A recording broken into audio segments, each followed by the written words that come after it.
ba dito sa Kayan papuntang Batangas? Pag Pitex kayo, kailangan nyo sa carousel sumakay. Ah, kaya ko ba lakarin yun? Oo, wag ka lang magpabilis. Aray ko! Masira ka! Ang laki natin dito na nakikita. Aray! Kung mag-taxi, hindi kayo naman mag-taxi. Wala akong pera eh. Bakit anong nangyari sa ano mo? Yung asawa ko eh, sira ulo eh. Kaya nga gusto ko na umuwi ng probinsya. Sakit na kasi. Saan? Bakit na yun, upo? Kasi dyan wala kayong upuan.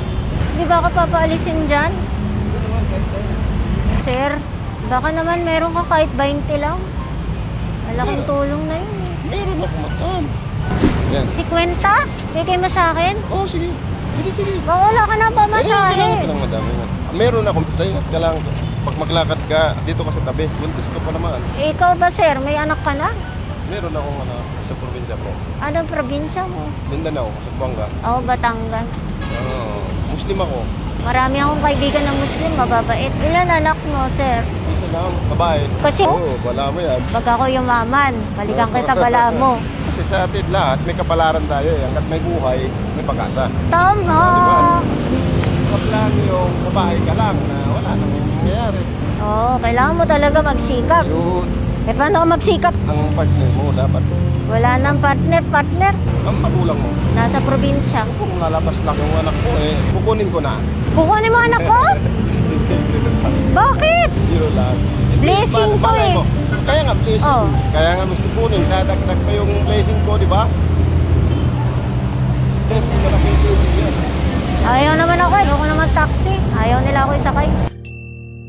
Nag-request si tatay kung pwede daw siya mag-face mask. Nagpaalam din kami kung pwede ilabas yung video niya at okay naman din sa kanya. Thankful ako nakilala ko si Tatay Balamo. Last pera niya, binigay pa niya sa akin. Tapos manghihiram na lang daw siya ng pamasahe niya. Nakaka-touch.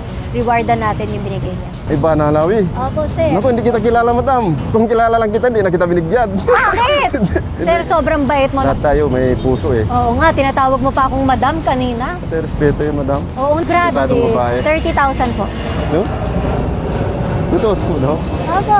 Bagang pamasko. Diba, sir?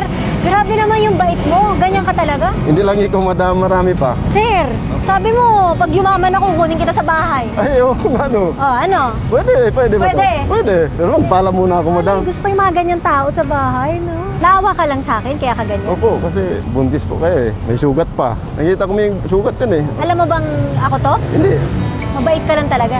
Opo, ngayon ko lang nalaman yung kaya umalis ako eh. Alam ko kasi sikat kayo eh. Salamat po, madam ah. Salamat din. Tsaka salamat sa kwento. Opo. Kaya nakwentuhan namin. Malaking blessing din dumating ngayon. Thank you po. Thank you Ingat po. po. Thank you rin po.